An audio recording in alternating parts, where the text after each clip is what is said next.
very short story, which I think raises a number of deep issues. There were certain very great people in Europe over the last, say, 300, 400 years. Usually the stories are told in the Hasidic circles, but I don't think it was restricted only to Hasidim. These people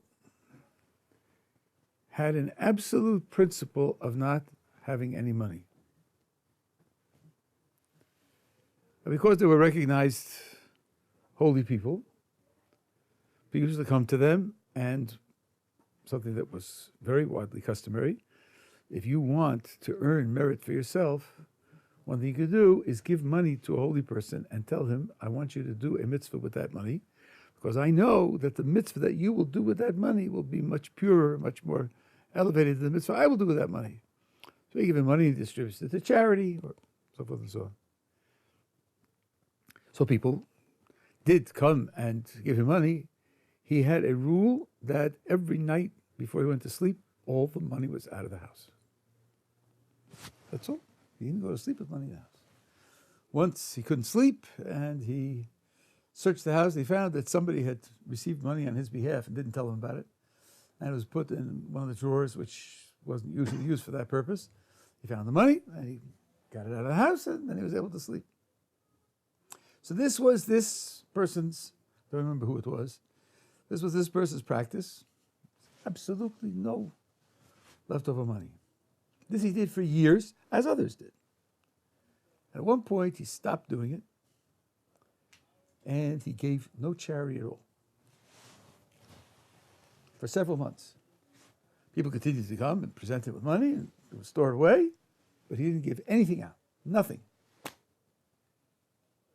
And then he went back to his old practice, got rid of all the money, made sure that every night before he went to sleep, there was nothing in the house. So his servant, what we call the Rabbi in Hebrew, this is one of the great privileges you have. If you're the Rabbi of a great person, you can ask him things.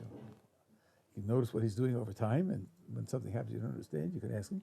He might not answer, but he might, and if he does, you learn something very valuable. So he said, I'll tell you what happened. People ask me for money. Most of these people are desperate. They come in, they tell me their story, and my heart would break. I empathized with them, identified with them, my heart would break. And I give them the money, and I decided that's no way to give money. You don't give money because your heart is breaking. You give money because you decide that that's what needs to be done. You decide that this is the person who needs the money. So I decided I have to get a grip of myself. So I took several months where I didn't give out money. I was able to say no. I was sure that I was able to say no. Then I went back to my old practice. I didn't dull my heart. I didn't deaden my heart. I still identified with the people, but it wasn't my emotional reaction that drove the response. It wasn't my emotional reaction that drove the response. I was able to decide intellectually whether it was the right response or it wasn't the right response. And my emotional identification with the person is good. It means that you care about people. It means that you feel their pains. That itself is a separate mitzvah. You can relate to them with more sensitivity if you feel the pain that they're undergoing. But it isn't that vicarious pain that should drive you to giving the charity. That's what he said. I added a little interpretation of my own, but that's basically, I think that's the message of the story. Question here is, what exactly is the role of the emotions? What's wrong with giving money because you're brokenhearted over the other person's tragedy? What's wrong with that? What's the point of being able to say that I have intellectual control and I can decide to override my emotions? Why is that important? After all, his emotions aren't leading him to do anything wrong. It isn't as if his emotions are leading him to take money away from people. He's giving away money to people.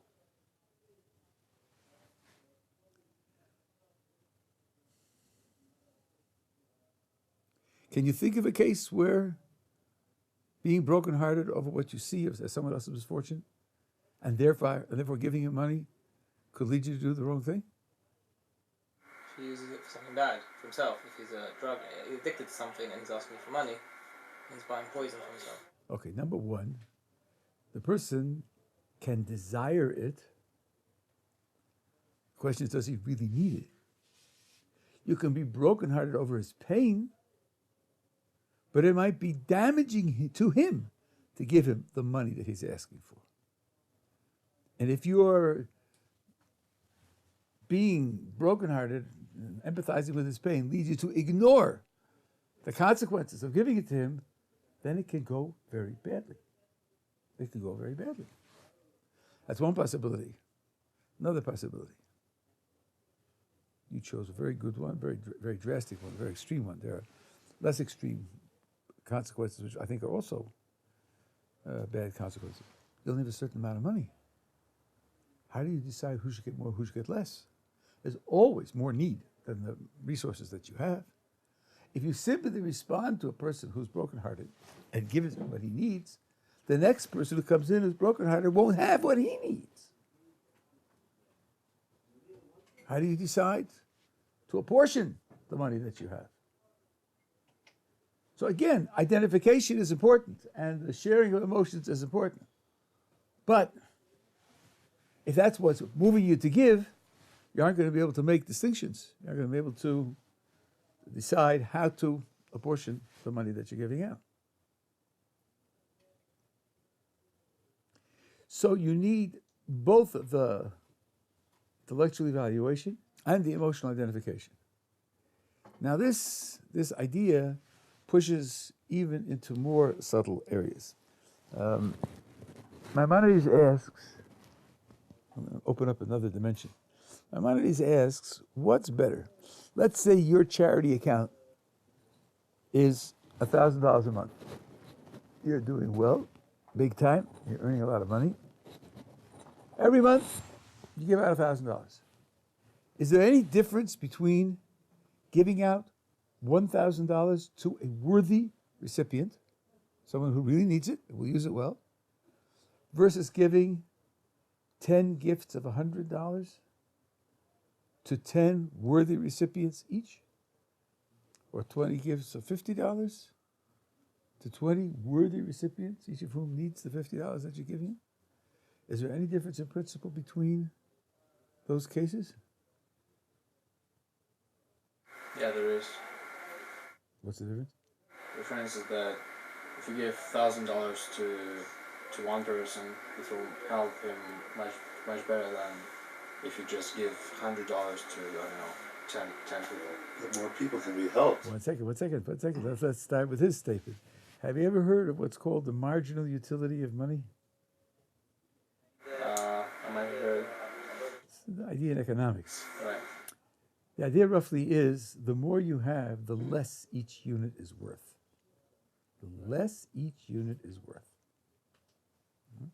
To Donald Trump, $100 is nothing.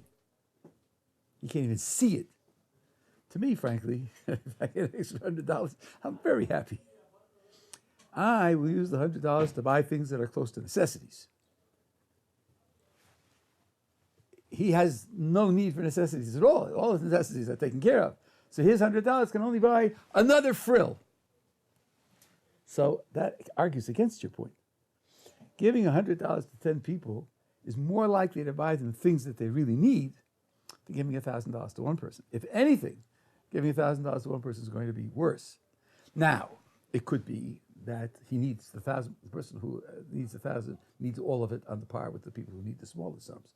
But I don't think you should assume that if you're giving to the $1,000 to one person, you're going to get more benefit out of your money. By the way, this is one of the arguments that certain political groups use for transferring money from the rich to the poor. When you do it by taxes, which means you're doing it with bayonets, don't kid yourself. Taxes means the government is taking your money with a gun, You have no chance to say no. And distributing it to the poor, what it's doing is creating more value for the money. That redistribution means the society as a whole has more value. Okay, that's a standard argument. So I don't think that certainly can't be used as a rule to say one was better than the other. Are you against that forced charity of taxes? Or? No, I'm not against it, but I have a very peculiar, idiosyncratic, weird concern that I should know exactly why I'm in favor of something. Most people don't care about that. Either for or against. If you're for, you're a good guy. If you're bad, you're against, you're a bad guy. That's the end of the story. But I was trained in philosophy, so I can't help it. I don't know exactly what's going on, why it's going on, what the mechanism is. But that's the way it goes. Now, the Rambam opens up another dimension here. Let's forget for a moment about the impact on the people I give it to. What about the impact on me? Let's compare the two policies, the two extremes. One person gets 1,000 versus 20 people get 50. What's going to happen all that month when people ask me for money? If I give 1,000 to one person, everyone else that month gets a no. What about that effect on me? I'm saying no to people all month long. If I give $50 to 20 people, 20 people ask for money, and I give them each $50. That may not satisfy their total need, but then they're not only asking me, they're going to ask other people as well. To 20 people, I said yes. So I become a yes person, or more of a yes person, rather than a no person. If you ask what the impact of the policy is on the development of your own character, then it can make a big difference. The Chofetz Chaim was asked a question by a Jew. He was offered a job in a bank, and he asked the Chofetz Chaim whether they should take it or not. He said, if you are the bank teller that receives deposits, don't take the job. If you are the bank teller that pays out withdrawals, take the job. Why? Because if you receive deposits all day long, people are handing you money. They're handing you money. You're putting it in the drawer. Thank you. I'm putting it in the drawer. If you are paying out withdrawals, then all day long you're handing money out to people. Now, of course, it's not your money. But so what? Psychology doesn't work that way. When you get used to a certain habit, that habit has an effect on your character, on your psychology, on your motivation, on the way you picture the world. That's another way to assess the idea of charity, to look not only as to what it does to the recipient, but what it's doing to you while you're giving it, in terms of building your own character. There's another Hasidic story which illustrates this at a very deep level. First of all, somebody came to the Rabbi and said, listen, I was in terrible danger, and I prayed, promised God that if he saves me, I'll make a big gift to charity. And I was saved, and Baruch Hashem, it came out very well, and I'm donating 400 rubles. He puts it on the desk, walks out. Next person comes in and says to the Rabbi, I have to marry off my daughter, they're asking for money, and so forth and so on. How much do you need? 400 rubles.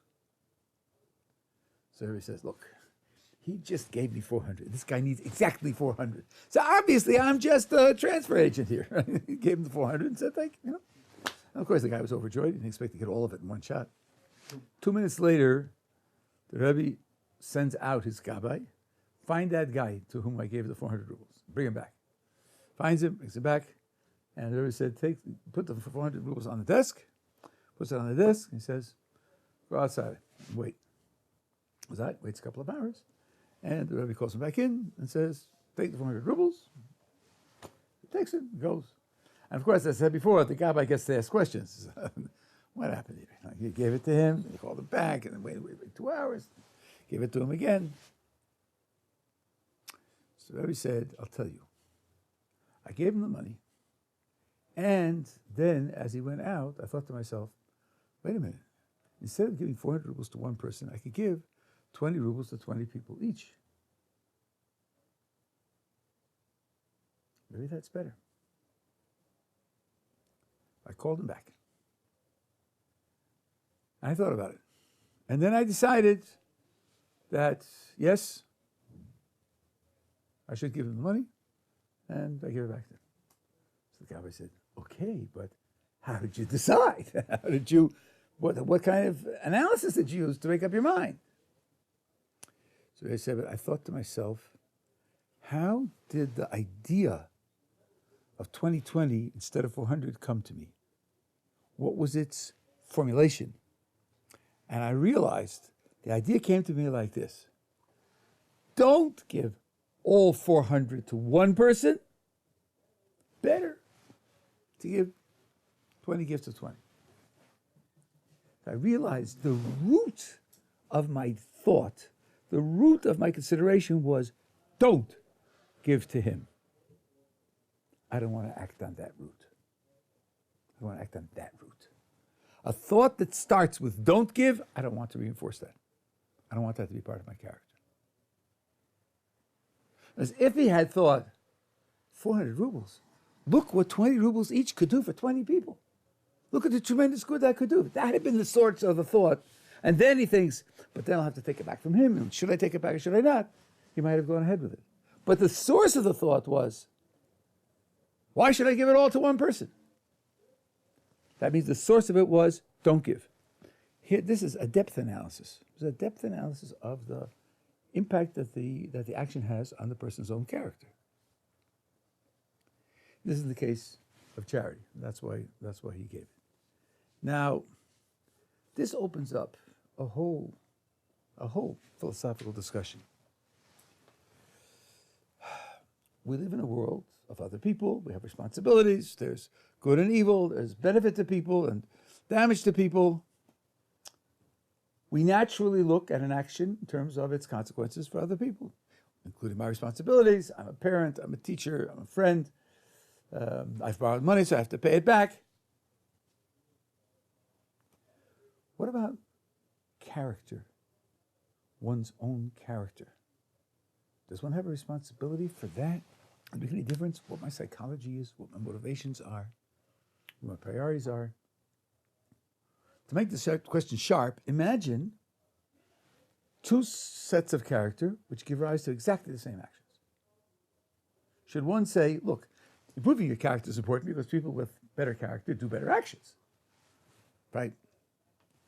Impress upon myself the importance of honesty, I'm more likely to treat other people honestly. If I impress upon the importance of charity, of helping people, then I'm more likely to help people. So surely working on your character is important because it will generate better actions. That's true. That's certainly true. That's not the question I'm asking. The question I'm asking is, imagine two types of character which will give rise to exactly the same actions. Does it make any difference then what your character is? Is character just a way of generating actions? And that's the way it's evaluated. Which actions will it generate? Or does it have any independent standing? I think that before one has thought about it or investigated it, it's a pretty tough question. I think it has a simple, direct answer, and that answer is certainly the Jewish position. I'll give you a very crude example. You have to meet my friend George. My friend George has sticky fingers. Goes into stores, he steals things. Steals things. He's pretty good at it. He avoids the cameras. He avoids the sensors at the checkout. He knows how to do that. He steals things. I happen to know he's going to Beijing to do some business. I say to him, listen, George, I know what you do, but let me tell you something. In Beijing, there are hidden cameras everywhere, and there are plainclothes policemen everywhere, and if they catch you stealing, they chop off your hand. So I'm recommending to you that in Beijing, you should, leave it off, forget it. Now, for some weird reason, he trusts me, and he believes me, goes to Beijing, and he doesn't steal. He spends 18 months there working on this business deal, and he dies. The last 18 months of his life, he steals nothing. Because he's afraid of getting caught and being punished. Now let's contrast that with another scenario. Same friend, George, same problem. And I talk to him, and I suggest readings to him. No, I'm sorry, I'm out of date. Videos that he should look at. Nobody reads anymore. And experiences that he can have. And I try to impress upon him the importance of honesty. It takes time. But after a while, he comes to appreciate the importance of honesty. He comes to regret what he did before. And he now gains control of himself. And the next 18 months of his life, last 18 months of his life, he doesn't steal. Is there any difference between the two cases? In both cases, he ends up not stealing. Does it matter whether he doesn't steal because he's afraid of getting caught and punished versus he doesn't steal because he's come to appreciate that stealing is wrong, it's bad, it's vicious? I hope it's obvious that there is a difference. The one is noble, moral, and the other is just pure self-centeredness. There is an elevated state of life when you have noble character. The Torah has a separate mitzvah of building your character, separate from all the mitzvahs of controlling your actions. One of the 613 commandments. And a person, Maimonides says this explicitly, a person who does everything right but doesn't do it for the right reason will not qualify for prophecy, will not qualify for having fulfilled that commandment, because that's an independent commandment. Let me try to make this difference maybe more concrete, more direct, by using an example that's maybe a little bit closer to home. I want you to imagine a father who has two sons. This father is very dedicated to his children. He's also quite wealthy. And he gives his children the best, and he cares about them and invests in them personally. And therefore, the two children are dedicated to him. Comes a time in his old age when he needs help. Personal, not monetary help. He has plenty of money, but personal help. He has ailments, and he needs sometimes someone in the middle of the night to come and do things for him. And he calls his two sons, and they come. And they come with dedication. And they come with sensitivity. And they come generously.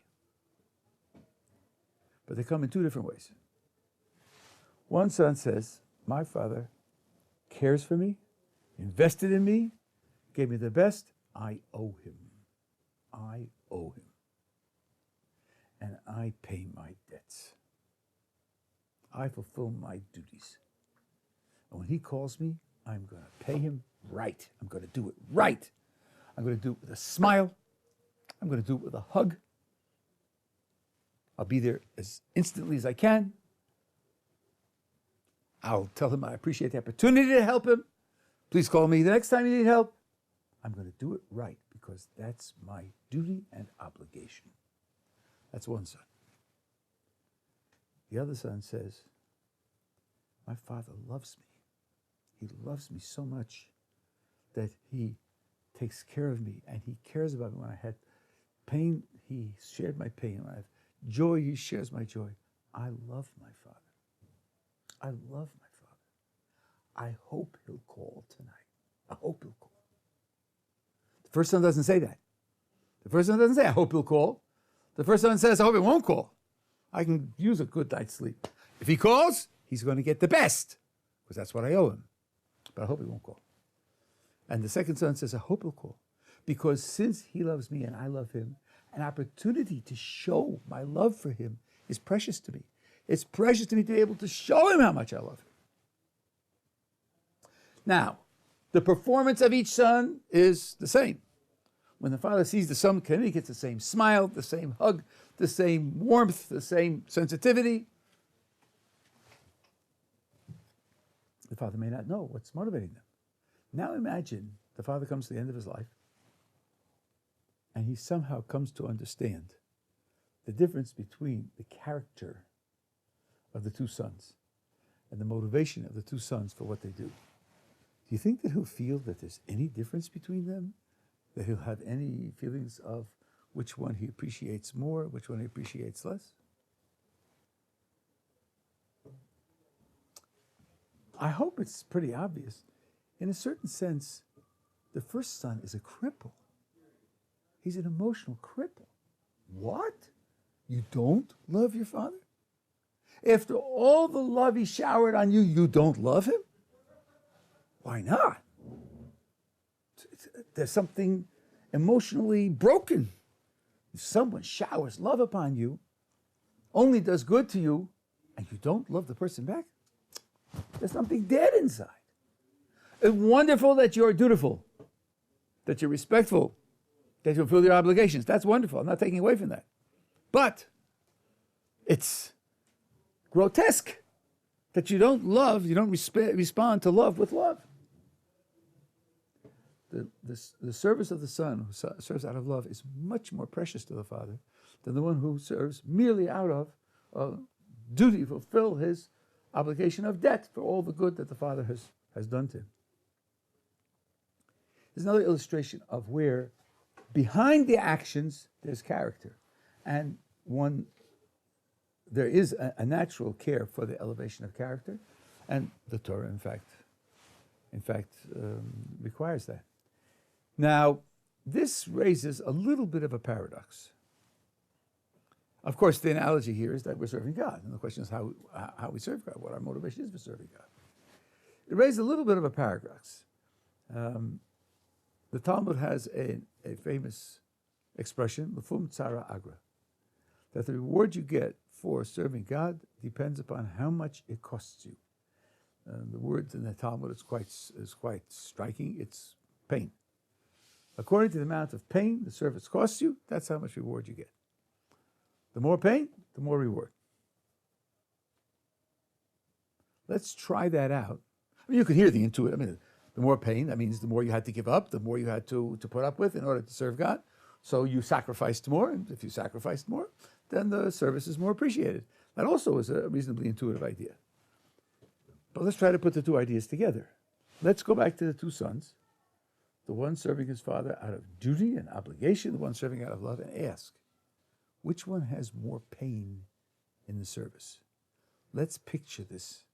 The first son who does it out of duty and obligation, and the phone rings at 2:30 a.m. What's his response? He's groaning. Oh, yeah, he's groaning. Oh, no. I was hoping for a full night's sleep. And I lost it. Now I've got to... I'm going, with a smile, with a hug, with warmth, but inside I'm dying. I really was looking forward to a full night's sleep. So he's suffering. He's suffering when he goes to serve his father. The other son, the one who serves out of love, he's overjoyed to have the opportunity. He's happy. He's joyful when he goes to serve his father. He's hoping his father will call. When his father calls, he says, yes, I can show my father how much I love him. Well, if that's true, then our intuitions are in conflict. Because one intuition says that the service out of love is higher. By the way, that's what almost all the sources, Jewish sources, say. Service of God out of love is much higher than service out of God just out of obligation. But on the other hand, in terms of the pain that a person has to overcome, the resistance, psychological resistance, the one who serves out of obligation and duty is overcoming more resistance, and then he should have the superior role. So we have to somehow sort out our intuitions and try to figure out what would be a consistent picture. Yeah. I would say that most likely the first son, the deficit, not necessarily deficit, but the difference in merit for the motive behind the help might be made up for by merit for the suffering that he went through to do it. So he might get the merit from different ways, but it'll likely be equal or close to it. Okay, so that what you're saying is that in the normal case that we expect the one who's doing it out of duty will have psychological resistance. This general thought that serving out of love is superior to serving out of duty will not be correct.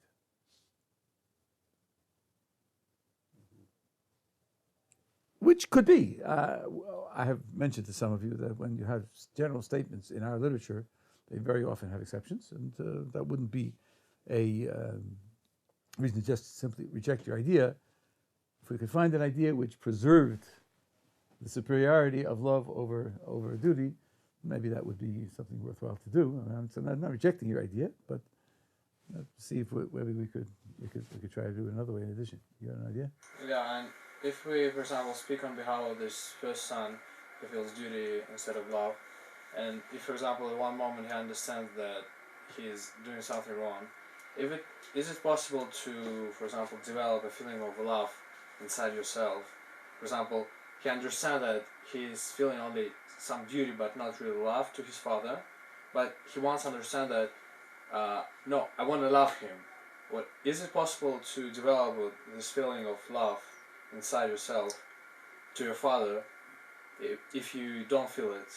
So I think it's a very difficult question. I was not trained in psychology, so I can tell you what I think, but this is only something that I think. I can't say I know it and I can defend it, and so forth and so on. I think you can expand emotions that are already there. But to create an emotion that's missing, I find it hard to understand how that could be done. I have certain, so to say, natural weaknesses in certain types of perception.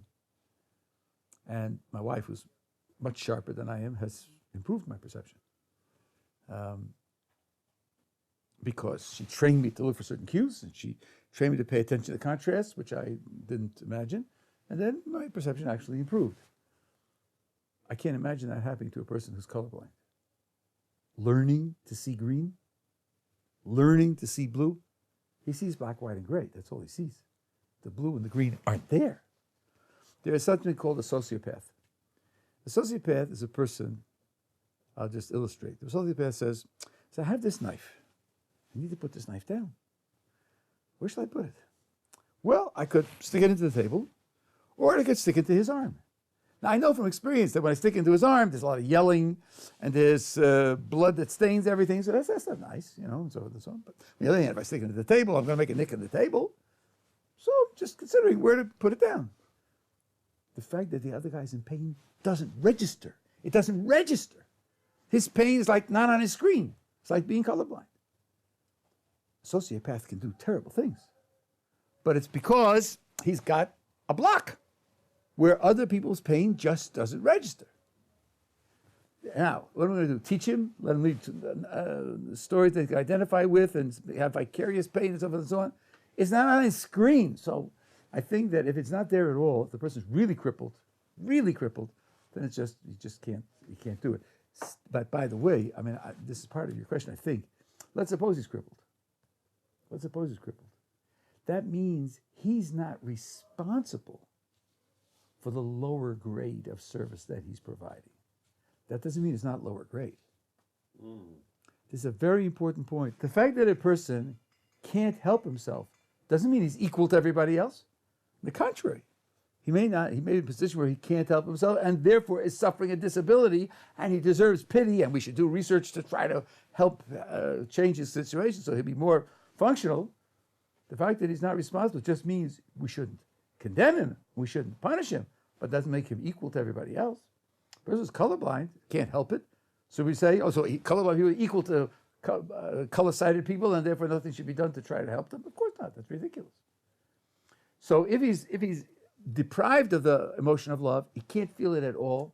So we pity him, but we do qualify his service as second class as against the service out of love. And one of the things we pity about him is that he can't provide that high quality service. It's a tragedy that he can't do it. Okay, so now I think one could answer the question that I raised by distinguishing different types of pain. Different types of pain and different types of sum total of pain and joy. Not all are equal. Not all pain is equal. Not all joy is equal. I'm just going to illustrate this briefly with something which... Anybody here heard of utilitarianism?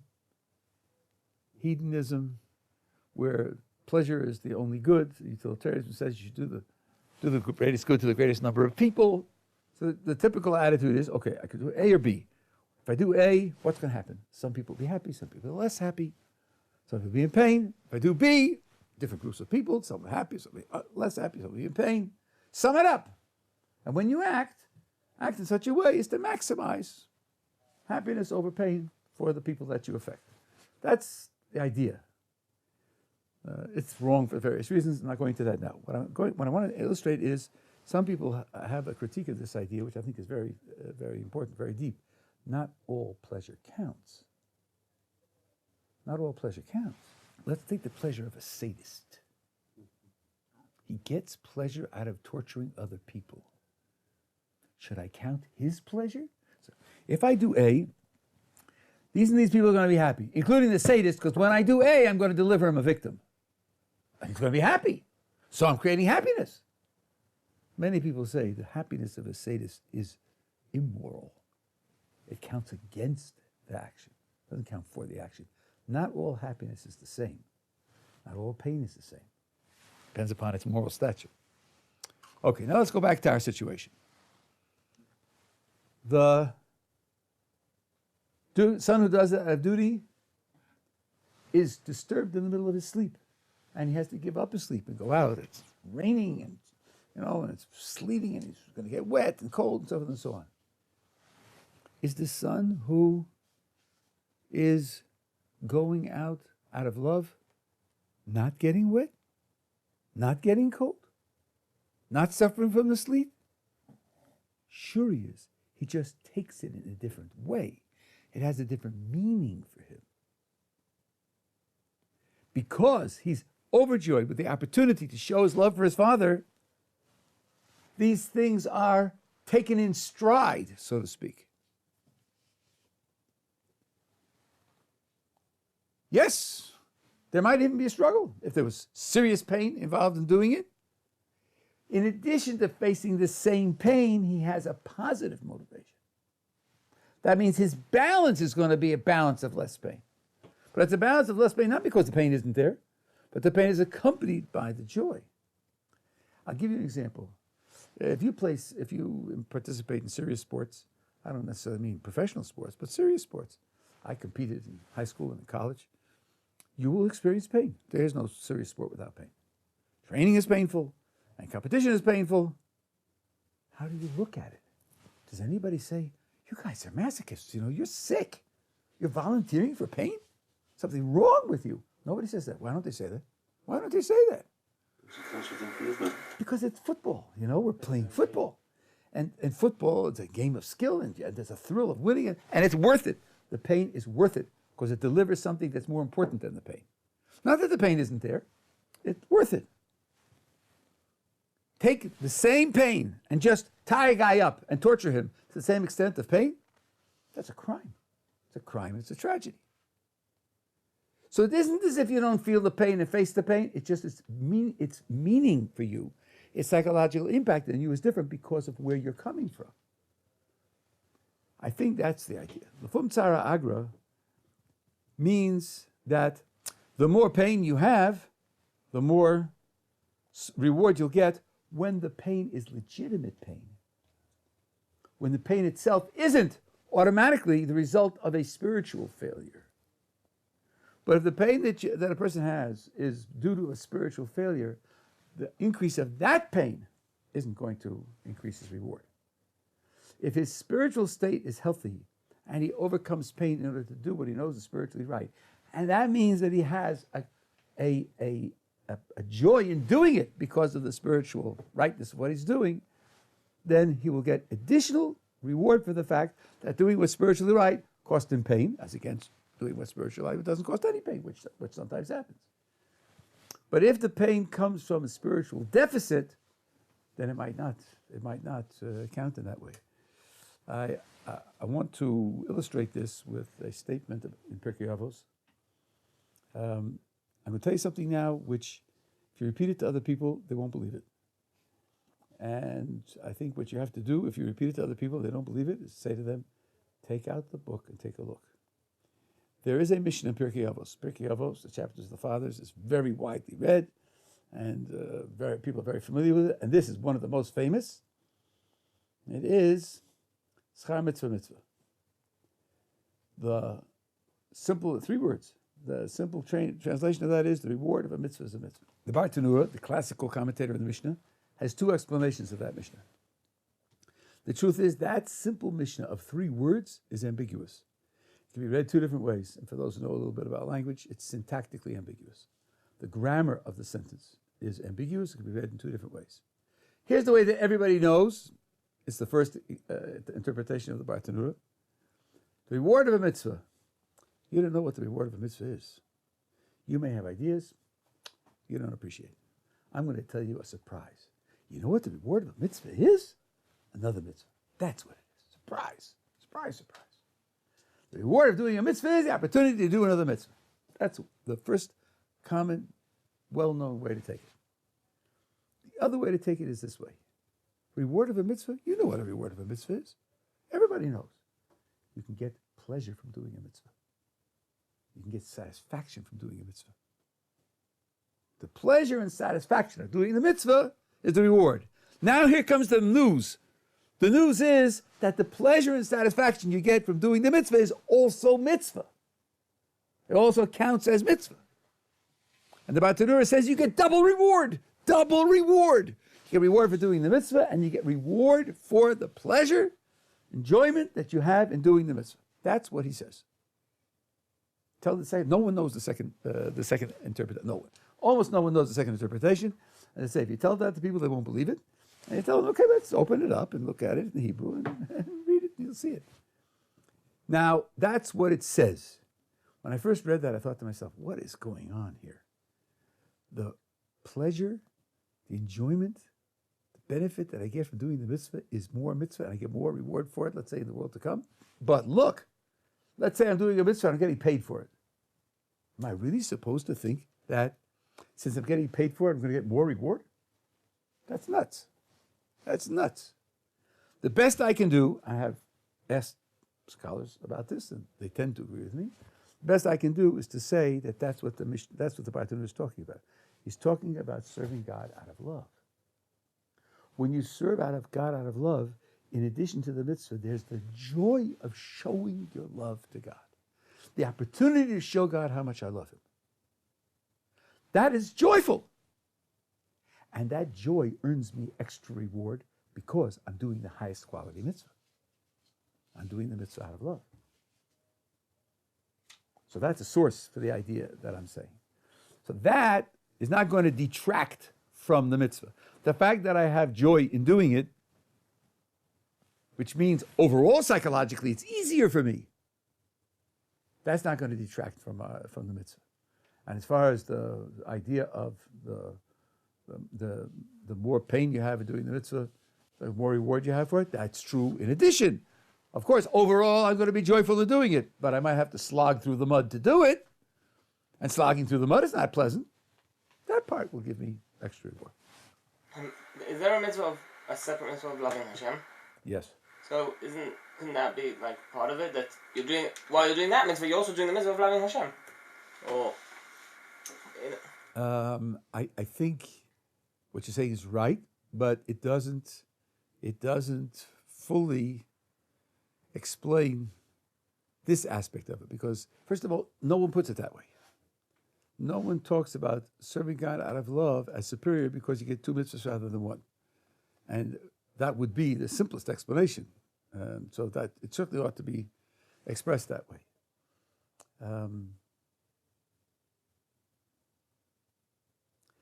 But deeper than that, this is just another way of putting what we said already tonight, but maybe it's worth saying. What is an action? What is an action? An action is not just moving the body. An action is a thought, a value, a goal, and that thought is put into action by the body. 2 identical bodily actions. Let me say that again. 2 identical bodily motions can be 2 different actions depending upon the thought that's behind them. I lived through the Vietnam era, and there were a lot of civil disobedience. Students took over intersections and blocked traffic, and they took over buildings and so forth and so on. And there was a big debate what to do about them. One policy adopted in some cities was beat them up. get out the National Guard with bayonets and beat them up. There were two different groups in favor of beating up the protesters. One was the arch conservatives, who said they're criminals, they're disrupting the traffic, they're costing people money, put them in jail and beat them up to discourage them. The other group that was in favor of beating them up was the arch radicals, who said, yes, beat them up and you will stimulate the revolution and will overthrow the government. Now, here comes the proposal before the town council. Shall we beat them up or not? And the hands go up. What's going on? Some are trying to support the government and some are trying to destroy the government. Both putting their hands up. Those are not the same action. An action of a human being includes essentially what's going on in his mind, what's going on in his heart. We have many applications of this. If you do a mitzvah, you have to intend that what you're doing fulfill the commandment, the mitzvah. If you don't intend, it didn't happen. You have to do it over again. So a person, it's 7 o'clock in the morning, somebody goes by and says, listen, I made these tefillin for you. Would you try them on and make sure they're the right size? And if they're not, I'll adjust them. So fine, I'll be happy to try them on. I roll them on, put them on, and he takes them off, and he adjusts them, and hands them back to me. Did I do the mitzvah of tefillin? Absolutely not. Because I didn't intend that my putting on the tefillin should fulfill my obligation. That means the mental component was missing. If the mental component is missing, it's not the same action. If you take that into account, so now when you serve God out of love, or serve God out of obligation, it's not the same action because the mental component isn't the same. And this is part and parcel of the Jewish picture, that the mental component is a crucial element in the nature of the action. A person who performs a transgression knowingly, with full freedom, deciding to do it, versus a person who doesn't know but is negligent in finding out, versus a person who's struggling with his temptations, and all three people perform the transgression, but their level of guilt and the nature of the transgression is different in all three cases. So the mental component is really crucial.